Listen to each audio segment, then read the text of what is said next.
Talk about low-budget flights. No food or movies? I'm out of here. I like running better. Welcome back, YouTube viewers, to another video. Today I'm going to be diving back into the world of DreamWorks animation. I've been covering Pixar a lot recently, but I'd like to take a break from that. I will review Toy Story 3 soon, but not right after this. Anyway, I've been thinking a lot about one of my favorite movies of all time recently, Puss in Boots: The Last Wish. I did review it a few months ago, but it did not do very well, and definitely wasn't one of my better videos. But now that I've nailed down my format and have a sizable audience, I'd like to highlight one of my favorite aspects of this movie. The one part I haven't really seen other people talk about. The one thing I can add to the conversation about this film, because that was the one thing that I didn't really like about my review. I just pretty much said the same things everybody else said months ago. And what I want to talk about is how this movie tackles the concept of rebuilding a legend. And just so you know, if in case my delivery sounds different, that's because this is the first video I've ever scripted before. None of my other videos have been scripted, but this is. So without further ado, let's do it to it. So yes, we're not going to be starting off with talking about the movie itself, but some background. And that is one problem many people, myself included, have with modern movies is how they've taken great characters people love and turned them into pathetic losers. The two main examples, Indiana Jones and Luke Skywalker. These are some of the most iconic characters in film history, and the final outings for both of them were awful, which I saw both in theaters, by the way.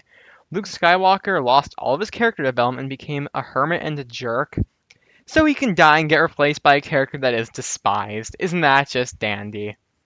Indiana Jones, who the trailer called one of history's greatest heroes, which I definitely agree with, was reduced to a pathetic old man that yells at young people to turn down their music. The Last Jedi and Dial of Destiny took these beloved characters and brought them down. It didn't just bring them down, though, it destroyed them. Both of these movies thought they were so subversive, but are just stupid. You know, that thing so many modern movies try to be, they try to be subversive. But it's just, Besides, it's not like the heroes get built back up to be stronger or anything. They didn't need that anyway. They had so much development in the previous movies. Now they just exist to look bad and prop up, annoying, say it with me now, strong female characters we all hate. These movies just destroyed our heroes. How does it relate to The Last Wish? Simple. This film uses this idea of tearing down a hero we all love. The difference is that 1, Puss is not the best person and does need to be better. 2, this movie builds him back up. It doesn't leave him a husk for the entire film so he can be upstaged. How does the movie do this? Well, it's time to finally get into it. So the movie begins with Puss being hailed as a hero, with so many people cheering him on in some huge party. This is followed with Puss defeating a giant in epic fashion, all while a super catchy song is playing. We see that Puss is a show-off and has a massive ego. But everyone loves him, and he does seem to be in his prime, but that is his flaw. He is so indulgent in being seen as an amazing legend. As just as he is about to sing another song, he says, "I call this one, the legend will never die!" and is crushed by a bell. He wakes up in a doctor's office and is told that he is down to the last of his 9 lives. He only died that last time because he was indulging his ego, but now it's cost him big and he has to stop adventuring. But Puss just laughs at this. He doesn't care that he only has 1 life now. To him, death is a joke, as he says, "I am Puss in Boots, I laugh in the face of death." But the doctor tells him that he can't just leave without a care in the world. The doctor's final word to him is, "Death comes for us all." And speaking of death, then we find Puss in a bar, all by himself, where a creaky wolf sits down next to him and I'm pretty sure appears in a flash of lightning Tai Lung style. Puss thinks this guy is just a bounty hunter, a powerful one, but something he can handle. But we can tell there is more to this wolf than we think. It's later revealed that he is death itself, and he doesn't mean it metaphorically or rhetorically or theoretically or poetically or any other fancy way. He is death, straight up. Puss is reduced to nothing here. He is easily defeated. It's the first time in his life he is touched by a blade, which really tells him that, oh man, I'm going to die. And he has to escape through a toilet, the final blow to his now nothing of an ego.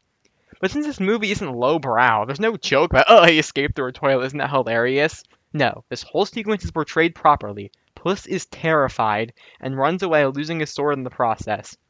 The moves that work to beat the giant easily do nothing to this wolf. But the wolf says after he sees Puss run away that and I guess he's speaking in Spanish, that this isn't over. He's gonna go chase after Puss. But now, Puss has to do what he never wanted to do: give up adventuring, retire, pretend to be a normal house cat like the doctor told him to. All because he was too stubborn to listen to the doctor. He's only down to his last life because he was so ego-driven. And since he spent his whole life like this, he has no one to go back to. He is alone and beaten. The doctor even asks him, "Do you have anyone you can go to in your time of need?" And he says, I have lots of people. Like, Because, yeah, you may think, oh, about Shrek and Donkey and Fiona and all those other characters, which thankfully are not mentioned in this movie. This movie can be enjoyed without any knowledge of the Shrek movies, but it still works if you know what those are, which you probably do if you're watching this. And that's what I like. It shows that even though Puss probably formed some kind of strong bond with all those guys, now he seems to have been off on his own for a long time. His life of adventuring just called to him. He could only last stuck with other people for so long, but which is something I will come back to later. And then he becomes nothing more than just a house cat. Here's where the movie slows down with a dark tone and goes into some pretty funny stuff. Puss has a funeral for himself, which is funny, but also, sad. He buries his cape, hat, and boots as he says goodbye to his old life. He has to blend in as a regular cat in a cat retirement home, where he is completely humiliated. He can't shave and grows a beard. He has to use and share a litter box with a bunch of other cats, where when he looks at this, he says, "So this is where dignity goes to die." He has to walk around on all fours to blend in. He meets Perito, who really annoys him. But after seemingly months, maybe he's just gone for weeks, maybe just about a month, but for a while anyway. After all that time, Goldilocks and the Three Bears crime family show up, and they're looking for Puss so we can help them steal the map to the wishing star from Jack Horner. They even grab Puss and sees an orange cat and think he might be Puss in Boots. But since he's been through so much, they don't recognize him. And why would they? This legend has been turned into an ordinary house cat, with the exception of the beard, of course. But he escapes after hearing about the wishing star, hoping to use it to get back to his 9 lives. He digs up his old clothes and is followed by Perito. Now he's ready to begin the journey of getting his old lives back. But things definitely don't go the way he expects or wants them to. So I don't really feel like going through what happens next, because if you watch this video, you watch the movie. So Puss, while trying to steal the map to the wishing star, not only does he get caught by Jack Horner, he runs into his ex and former partner Kitty Softpaws. The two of them steal the map from Jack, and the quest through the dark forest begins. I really love this main journey, or this whole journey our main trio and the villains go through. We get so many great character moments and lines. We get great development for Puss as well as everyone else. Puss and Kitty do not trust each other in the slightest, all because of something that happened in a place called Santa Coloma. Puss is dealing with being out of his game and not even having his sword anymore. Now he's just got a stick. Kitty has major trust issues and says that no one can really be trusted, and she only thinks it's all because of whatever happened between her and Puss. But Perito has no big character flaw. He's figured everything out, as he says, "I've got a great sweater and 2 best friends, no magic required." He doesn't understand why Kitty can't trust anyone. He tells Puss and Kitty that he doesn't even need a wish. Kitty even says that out of anyone, he deserves a wish after hearing his surprisingly messed up backstory about his family trying to drown him, and I don't even think he realized what they were trying to do to him. Nothing phases this little dog, though. He just keeps on going. Even after all of this. But after a bunch of cool action, some more great character moments, and running with Jack Horner, Puss sees the wolf once again, which he already did earlier while he and Kitty and Perito were running away from Jack Horner. He saw the wolf just corner him, and remember, he didn't think the wolf would come back, at least not like this. He just randomly appeared out of nowhere, and he is terrified. Because eventually, after seeing the wolf this 3rd time, he just runs away, is completely terrified, and his panic and anxiety start building and building. He sits down under a tree where Perito finds him having a panic attack, which I've had one, and trust me, it is not fun. And it's actually like this kind of. He's breathing heavily, and all he hears is heart thumping and is hyperventilating. But without words, Perito is able to calm him down. Since he did mention earlier that he wanted to be a therapy dog, so he puts his head on Puss and he's able to pet him and he's able to calm down a bit. He asks Puss what's happening and he finally explains. Because he didn't tell Kitty and Perito that he's down to his last life or what his wish is. Birthday rules, you know. So, he tells Perito that he wants his wish so he can get his old lives back.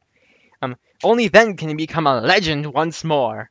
He wants to go back to his life of adventuring. Perito says that he should tell this to Kitty, but he says he can't do that. We even see that Kitty is nearby and she starts listening. She's mad about Puss' wish, but her expression changes when she hears what else Puss says. He explains to Perito that the reason he and Kitty are at odds is because Santa Coloma was a church. That it's where the two of them are supposed to get married, but Puss never showed up. He was too scared of commitment and leaving his old life of adventure behind. He says, "It was a legend so big, there was no room for anyone else." Of course, he doesn't tell Perito that he's being chased by a terrifying wolf who later turns out to be Death, but that's for later. Now it's time to briefly discuss Puss and Kitty's dynamic. This whole story is done so well because both of them have some big character flaw. They both have something they need to overcome that can only happen with the other person. Puss is obsessed with going back to his old life of being a renowned legend, and Kitty just can't trust anyone. But after this, Kitty tells Puss that she didn't show up to the wedding either, because she didn't want to compete with his one true love, himself. But now he doesn't seem like that guy anymore. He's not the egotistical maniac that he used to be. Their relationship is strengthened throughout this section of the film. They get used to each other and are able to work as a team like they used to. But after Puss has another encounter with the wolf, who finally reveals his true identity, Puss is even more terrified than ever and runs away by himself to get the wish. Kitty is heartbroken when she gets there as Puss is about to make the wish on the map, because her wish was to get someone she could trust, and she thought that after Puss grew, she wouldn't need a wish anymore. But now that Puss has run off by himself to get his wish, it seems like he still hasn't changed. Then Jack Horner, as well as Goldie and the Bears, who had their own story going on, have shown up, and the stage is set for the climax. So this is where we get to the part where where Puss finally becomes a true hero. After Jack Horner is trapped in his magic bag and Goldie completes her character arc with the Bears, Puss is about to make his wish, become a legend once again. Right before he does, Perito tells him that he can make his wish, but he wants to know that I've only ever had one life, but sharing it with you and Kitty has made it pretty special. Just then, Death finally returns, and he is done chasing after Puss, and is finally going to kill him for squandering his past 8 lives and treating death as a joke. He tells Puss he can take the coward's way out and use the wish, or he can stand and fight. He forms a wall of fire around just him and Puss, as Kitty and Perito finally see why Puss has been so terrified. He is being chased by the incarnation of Death. So Puss just stares at Death and then the sword and picks it up. He begins to have all his lives flash before his eyes, but it's not all his lives. It's just his current one. All he sees are Kitty and Perito. So then we get my favorite exchange in the entire film, where Death snarkily says, "What's the matter? Lives flashing before your eyes?" Puss raises his head, smirks, and responds with, "No, just one." He then has an epic battle with Death, which is just so good. And he does very well. He even manages to knock the wolf down. And the wolf does that thing you see in all action movies where the guy gets knocked down and wipes his face and looks at his hand to see if he has blood. Of course he has none, but... Puss is able to, yeah, as I said, he does really well. It seems like he might even be able to beat this guy in a fight, but he knows that he can't. As he says, "I know I can never defeat you, Lobo, but I will never stop fighting for this life." Death's response is, "I came here for an arrogant little legend who thought he was immortal. But I don't see him anymore." He walks away and tells Puss that they will meet again, but Puss understands this. He's finally learned the value of his life. He reunites with Kitty and Perito. He tells them that all he needs is one life spent with them. He finally completed his character arc. Now he's a real hero.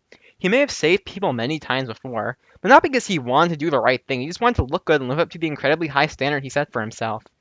After all, he may have become friends with Shrek, Donkey, Fiona, all of them. In Shrek 2, the only reason he was even on the adventure to begin with was because he owed Shrek a life debt. He wouldn't have gone if not for that. I mean, he was sent to kill the ogre. Why did he hang around in Shrek the Third and Shrek Forever After? I don't know, because, well, one, all of this was not thought up yet, and two, I guess people just really liked him. I mean, he was my favorite character, so they just kept him. But things aren't over just yet, because now Jack Horner has returned. He's popped out of his magic bag, and has become a giant. But our heroes, alongside the bears, are able to work together and easily defeat him. Now that they are completely in sync. And after this, both our main trio and the bears are able to look into the night sky, proud of all they've learned in this adventure. Then we get to the final scene where our trio sets off on a boat. Frito is calling them Team Friendship, which both of the cats do not like at all. But that doesn't matter now because they're off to new adventures and to see some old friends. They're sailing to the kingdom of Far, Far Away, where they will return in Shrek 5. I don't want this movie to exist because I believe Shrek Forever After was a really good ending, but this is not going to be made by the same people who did The Last Wish, sadly. Still, I do really like this ending. Would it have been better if it didn't have this final scene and just ended with them looking at the night sky? Yeah, probably, but whatever. So Puss has finally put his obsession with chasing after adventure aside and is ready to reunite with the only real people he had outside of Kitty and now Perito. This is how you do this now tired, awful story of tearing down a character and building him back up. Because remember, the key difference is that those other characters, not only did they not need to be torn down, they weren't even built back up. They were just left as losers and replaced with new, cooler characters. But this is how you do it. You write an honest, well-paced, exciting, and heartfelt story about that has an actual lesson to be learned in it. And I think that's really, really special. As I mentioned in my top 10 favorite movies video, this, I think, I don't think there's ever going to be a movie made ever again, maybe, that will be better than this. A movie that will maybe come close to it, be as good as it, but beat it? Nope. So, comment down below what you thought of this. This is my first video to be scripted, as I said earlier, so I'm really proud of it. That's all for now, and as always, keep on juicing!